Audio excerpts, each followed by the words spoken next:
ប៉ុនស្នេហ៍អ្នកម៉ាក់កូនមួយភាគទី5 fan ទាំងអស់គ្នាដឹងអត់ថា admin នេះមុខរិចដោយក្របជីអញ្ចឹងពេលដែលឃើញបងប្អូនយើងចូល comment ថាអូយ admin សំលេងព្រោះម៉ែ admin ខ្ញុំចូលចិត្ត admin សម្រាយខ្លាំងណាស់និយាយពីថាខ្ញុំមិនណេះណាបងប្អូនគឺមុខរិចដោយក្របជីហើយចូលនោះចូលស៊ីចូលខ្លាំងហ្មងឥឡូវនេះបំណាច់ថាខ្លួនឯងនឹងកំពុងតែចូលនឹងការ comment របស់បងប្អូនហើយបន្តសាច់រឿងជូនចានៅក្នុងវគ្គនេះដែរគឺតួឯកប្រុសបានប្រាប់តើឲ្យកូនចៅនឹងត្រៀមកាដូពិសេសជូនស៊ីនៀនហើយកូនចៅឆ្ងល់ថាហាចវាយក្នុងឱកាសអីដែរបានជាជូនកាដូដល់នាងចវាយថាដោយសារតែស៊ីនៀនមានការប្រឹងប្រែងធ្វើការងាររហូតដល់នាងធ្លាក់ខ្លួនឈឺអញ្ចឹងហើយត្រូវតែមានកាដូលើកទឹកចិត្តនិយាយពីរូអាននេះវិញណាគឺខំតាមដានលោកស៊ីហើយក៏ចំណែនស៊ីនៀនទៀតដែរអ្នកទាំងអស់គ្នាបាននិយាយថាស៊ីនៀនណាបានយកចិត្តលោកស៊ីនឹងដល់កម្រិតមួយដែលនាងទប់ទល់លែងជាប់ហើយអញ្ចឹងហើយត្រូវតែធ្វើយ៉ាងណាបំបែកលោកស៊ីចេញពីស៊ីនៀននឹងឲ្យបានឆាប់បំផុតហើយលោកស៊ីនេះវិញកំពុងតែញញឹមញញែមយកកាដូមកឲ្យស៊ីនៀនណាតែក៏លេចទៅបែរជាឃើញស៊ីនៀនដើរបណ្ដើរគ្នាយ៉ាងផ្អែមល្ហែមជាមួយនឹងមិត្តភ័ក្តិលូយុនសេណហើយកំពុងតែពស៊ីវឆឹងទៀតអញ្ចឹងហើយធ្វើឲ្យលោកស៊ីឯណោះនឹងឃើញភ្លាមគឺក្នុងចិត្តនឹងច្បោកច្បល់នៅអត់សុខទេបងប្អូនប្រច័ណ្ឌគេផងអីផងណាខ្នាញ់ហ្មងណាក្នុងចិត្តណាចវាយស៊ីណានិយាយទៅស៊ីនៀនទាំងក្តៅឈើថាថ្ងៃសម្រាប់បណ្ដើរជាមួយនឹងប្រុសផ្សេងបែរជាទុកខ្ញុំចោលតែម្នាក់ឯងខ្នាញ់នោះខ្នាញ់មើលកៅភ្នែកនិយាយទៅអត់មានឃើញហើយចង់ទៅសើចស៊ីបាយានណាអ្នកទាំងអស់គ្នាឥឡូវនេះកំពុងតែនិយាយរាយរាប់រអ៊ូរទាំម្នាក់ឯងហ្នឹងក៏មានទូរស័ព្ទទេមកថាចវាយអើយអ្នកនាងឈៀងរូអានណាសុកស្រាប់តែឈឺពោះស្រាប់តែចុកពោះខ្លាំងណាស្រែកពេញផ្ទះចវាយមកមើលបន្តិចមកចវាយស៊ីហ្នឹងក៏បាត់ឡានទៅវិញដើម្បីទៅមើលរូអានប៉ុន្តែទៅវិញហ្នឹងណាទាំងកៅភ្នែកសម្លឹងមើលគេកំពុងតែឈឺអួលក្តៅផ្សាយអ្នកទាំងអស់គ្នាឥឡូវនេះលោកស៊ីបានមកដល់ផ្ទះហើយដើម្បីមើលរូអានអ្នកបំរើនឹងក៏បាននិយាយថាលោកស៊ីអ្នកនាងឈៀងណាខ្ញុំបបួលគាត់ទៅពេទ្យហើយហៅគ្រូពេទ្យឲ្យមកមើលក៏មិនព្រមដែរលោកស៊ីថាមិនអីទេចាំខ្ញុំទៅមើលនាង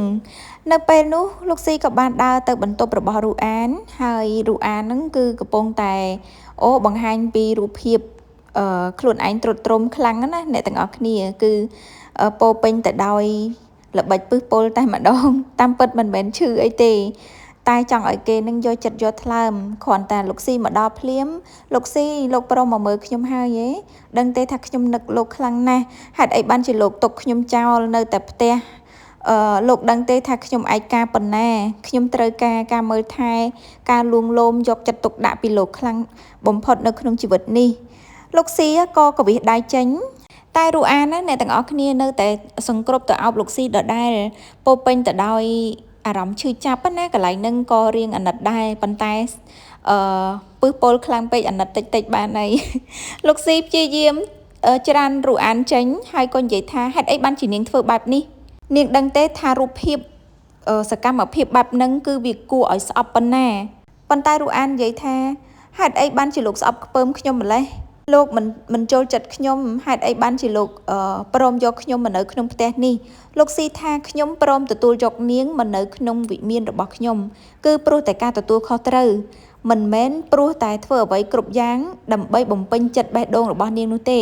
គ្រាន់តែឃើញលោកស៊ីដើរចេញទៅវិញស្រាប់តែរូអាននឹងស្ទុះទៅធ្លាក់ទៅលើគ្រែតែម្ដងអ្នកទាំងអស់គ្នាហើយលោកស៊ីណាគឺគាត់អត់ខ្វល់ទេគាត់នៅតែដើរចេញពីបន្ទប់នឹងដោយរូអានទោះបីជាទួញសោកធ្វើខ្លួនគួរឲ្យអាណិតយ៉ាងណាក៏ដោយក៏លោកស៊ីអត់ខ្វល់ដែរបន្ទាប់ពីទៅមើលរូអានហើយលោកស៊ីក៏បានត្រឡប់ទៅធ្វើការងារវិញហើយពេលនោះគាត់ក៏កំពុងតែនិយាយទូរស័ព្ទជាមួយនឹងអ្នកជំនួញរបស់ខ្លួនដែលកាលពីវគ្គមុនហ្នឹងគឺមានការខົບខិតគ្នាជាមួយរូអានដែលធ្វើបាបស៊ីនៀននៅឯក្លឹបអញ្ចឹងហើយលោកចាងហ្នឹងក៏បាននិយាយថាខ្ញុំបានចាត់ការកូនចៅរបស់ខ្ញុំហើយអញ្ចឹងយ៉ាងណាកិច្ចសហប្រតិបត្តិការការងាររបស់យើងសង្ឃឹមថាលោកស៊ីនឹងយោគយល់ផងចុះលោកស៊ីក៏និយាយថាមិនអីទេខ្ញុំចេះបែងចែកហើយពេលនោះជំនួយការប៉ៃហ្នឹងក៏ចូលមក ជំនួយការប៉ៃបានចូលមកហើយនិយាយថាលោកស៊ីខ្ញុំបានរៀបចំគម្រោងផែនការផលិតផលថ្មីនឹងរួចរាល់ហើយលោកស៊ីត្រូវការមើលដែរអត់ហើយឲ្យខ្ញុំសរសេរគម្រោងបន្តដែរទេលោកស៊ីថាមិនបាច់ទេការងារនឹងបកគលឲ្យស៊ីនីនចាត់ចែងទៅចុះទុកឲ្យស៊ីនីនអ្នកសរសេរគម្រោងនឹងអញ្ចឹងហើយជំនួយការប៉ៃឯនេះវិញណាគឺអត់ពេញចិត្តទេអ្នកទាំងអស់គ្នានៅពេលដែលលោកស៊ីបកគលការងារទៅឲ្យលេខាថ្មីណាដែលទាំងដែលខ្លួននឹងធ្វើការជាមួយលោកស៊ីនឹងរាប់ឆ្នាំទៅហើយក៏និយាយថាហាខ្ញុំធ្លាប់សរសេរគម្រោងនឹងពីដើមមកហេតុអីបានជាលោកស៊ីឲ្យទៅស៊ីនីនអញ្ចឹងលោកស៊ីថាម៉េចមានបញ្ហាអីមែនការងារទាំងអស់ត្រូវតែចេះគ្រប់គ្នាស៊ីនីនក៏មានសមត្ថភាពដែរបន្ទាប់ពីទទួលបញ្ជាពីចវាយហើយណាជំនួយការប៉ៃនឹងក៏ដើរចេញទៅវិញដោយសម្លក់សម្លឹងទៅកាន់ស៊ីនីនខ្លាំងមែនតែនដោយការគុំគួនណាព្រោះថាចំណែនស៊ីនីនហើយស៊ីនីនចូលមកដល់ហ្នឹងចវាយមានអីឲ្យខ្ញុំធ្វើមែនចវាយលោកចវាយនិយាយថានាងត្រូវសរសេរគម្រោងថ្មីហើយមើលទៅមុខចវាយហ្នឹងគាត់ដូចអត់សូវសប្បាយចិត្តដល់ស៊ីនីនហ្នឹងក៏ចាអត់អីទេខ្ញុំធ្វើ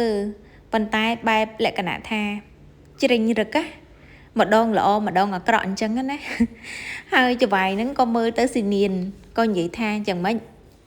អង្គុយធ្វើការជាមួយខ្ញុំនឹងមិនសូវសប្បាយចិត្តដូចពេលដែលទៅដើរលេងជាមួយគេមែនស៊ីនីនថាខ្ញុំមិនមែនមានន័យអញ្ចឹងទេចវាយប៉ុន្តែគឺលួចជេរក្នុងចិត្តអ្នកទាំងអស់គ្នាបន្ទាប់ពីបកគលគម្រោងថ្មីនឹងទៅឲ្យស៊ីនីនជាអ្នកធ្វើជំនួយការប៉ៃឯនេះវិញគឺឆេះដុំខ្លាំងមែនតែនកំពុងតែខឹងឆេះឈួលថាក្មេងម្សិលមួយថ្ងៃទៅតែចូលមកធ្វើការងារមិនទាន់ទាំងឆ្អិនការងារអីផងស្រាប់តែបកគលតួនាទីដែលខ្ញុំធ្វើរាប់ឆ្នាំនឹងទៅឲ្យនាងធ្វើ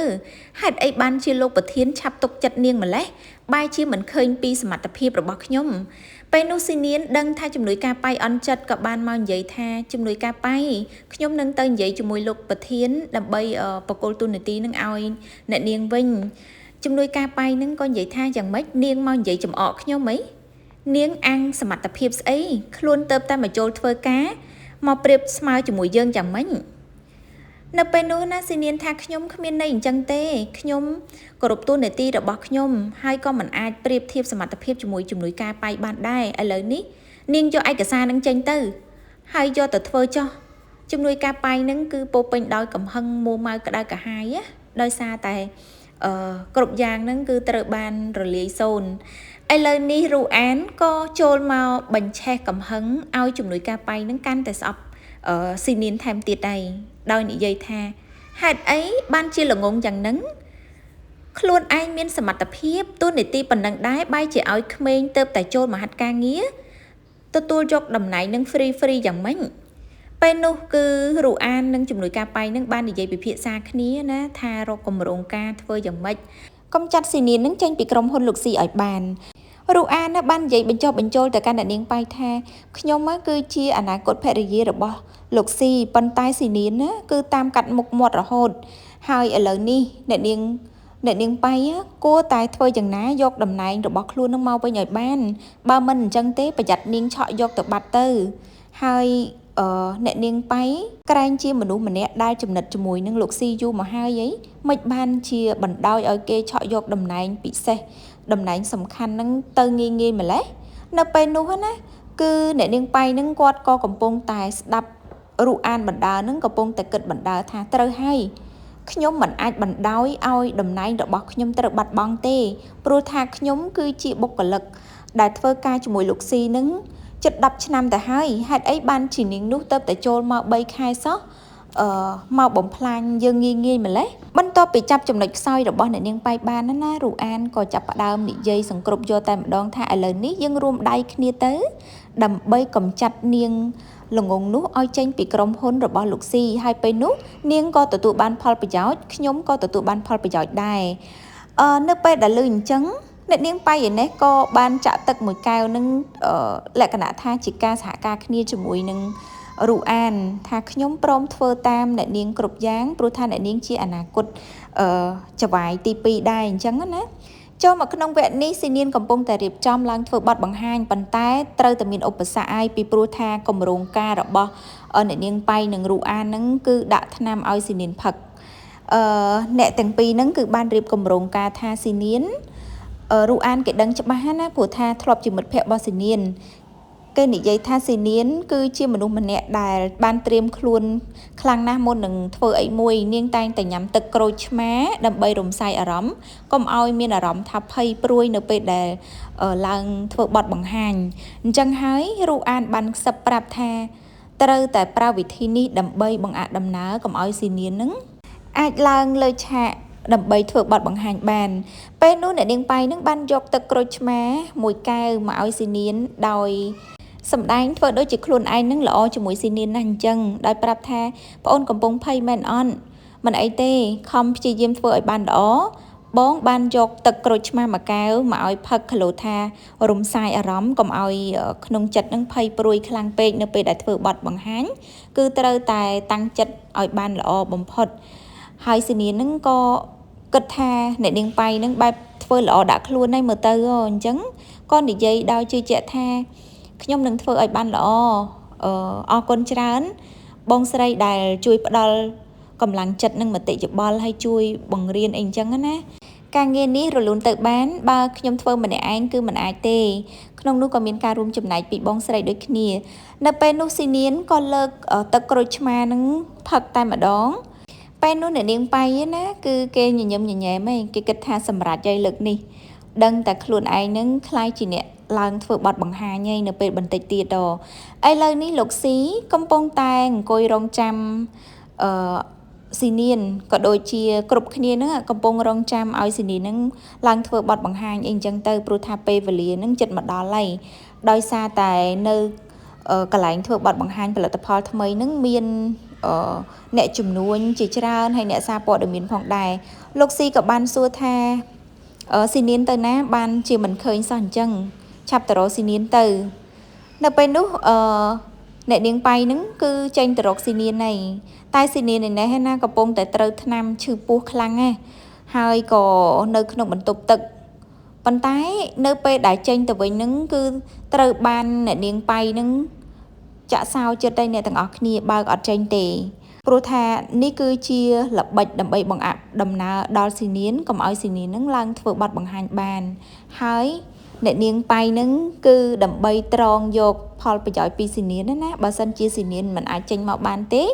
មុខតែការងារនឹងអ្នកនាងប៉ៃនឹងត្រូវខ្លាយជាអ្នកឡើងធ្វើបទបង្ហាញដើម្បីយកសមិទ្ធផលហ្នឹងឯងប៉ុន្តែសៀវឆឹងឆ្លាតមែនទែនឆ្លាតណាស់អ្នកទាំងអស់គ្នាអើយបានចេញមករកម៉ាក់ដែរហើយសៀវឆឹងបានបើកទ្វារឲ្យម៉ាក់ព្រោះថាសៀវឆឹងគឺក្នុងសាច់រឿងហ្នឹងកូនរបស់ស៊ីនៀនគឺដើរតួឆ្លាតខ្លាំងណាស់ដោយសារតែគាត់អាចដោះស្រាយបញ្ហាដូចជាមនុស្សធំអញ្ចឹងសៀវឆឹងបានបើកទ្វារឲ្យម៉ាក់ហើយសួរថាម៉ាក់កាត់អីមិនបានជាម៉ាក់ជាប់នៅក្នុងនឹងអញ្ចឹងម៉ាក់ក៏និយាយប្រាប់ថាម៉ាក់ត្រូវបានគេធ្វើបាបឥឡូវហ្នឹងកូនឆាប់ត្រឡប់ទៅមុនទៅម៉ាក់សុំបន្ធូរអារម្មណ៍បន្តិចសិន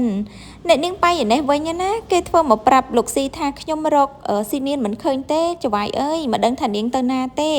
ចៅហ្វាយស៊ីក៏និយាយថាស៊ីនៀនអាចគេចវេះពីការងារយ៉ាងម៉េចតាមធម្មតានាងមិនមែនជាមនុស្សបែបហ្នឹងទេគ្រប់គ្នានឹងក៏កំពុងតែរងចាំដែរពីព្រោះថាដល់ពេលដែលត្រូវឡើងធ្វើបទបង្ហាញមែនតែនហើយដូច្នេះហើយលោកស៊ីណាគឺកំពុងតែពិបាកចិត្តពីព្រោះថាកម្រោងការហ្នឹងគឺជាស៊ីនៀនអ្នកធ្វើជំនួយការដៃឆើតឯនេះវិញណារងចាំតែត្រង់ផលប្រយោជន៍ទេអញ្ចឹងហើយក៏បានស្នើលោកស៊ីថាបើសិនជាមិនយល់ទាស់ខុសទេលោកស៊ីអាចបកគលតួនាទីនេះឲ្យខ្ញុំជាអ្នកឡើងធ្វើបទបង្ហាញបានពីព្រោះថាបើចាំស៊ីនៀនគ្រប់គ្នា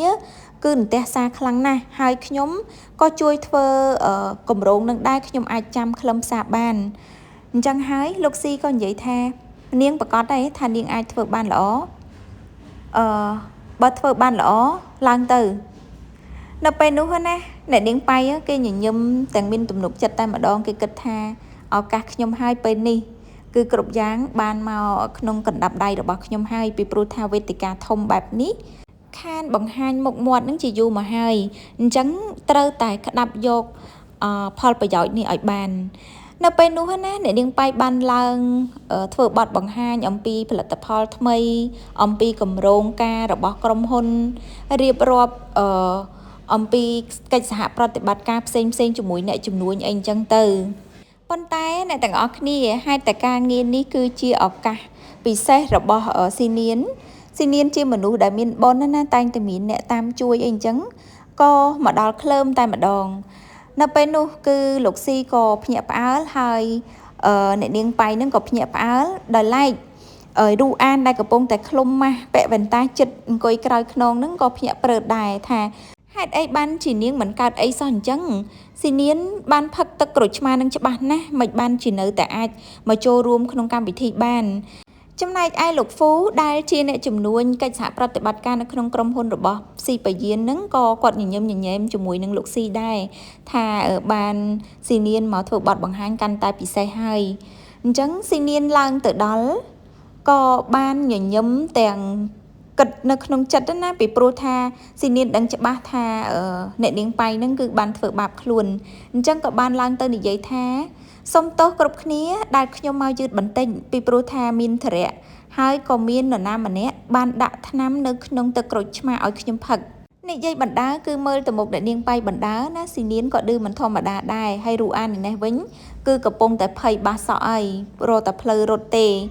នៅពេលដែលមនុស្សម្នាកលេចមើលមកច្រើនពេកអ្នកនាងប៉ៃហ្នឹងក៏បានបំវាយស្ថានភាពថាឥឡូវនេះដោយសារតែស៊ីនៀនហ្នឹងបានមកដល់ហើយអញ្ចឹងផ្ដល់ទូនាទីឲ្យលេខាតែម្ដងសូមសម្លេងទេសដៃផងដើរចុះមកពីលើឆាកបណ្ដើហ្នឹងគឺចង់ដួលកំពុងតែមានអារម្មណ៍មួម៉ៅក្តៅក្រហាយហើយ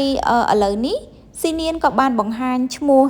បង្ហាញពីតួនាទីក៏ដូចជាបង្ហាញពីសក្តានុពល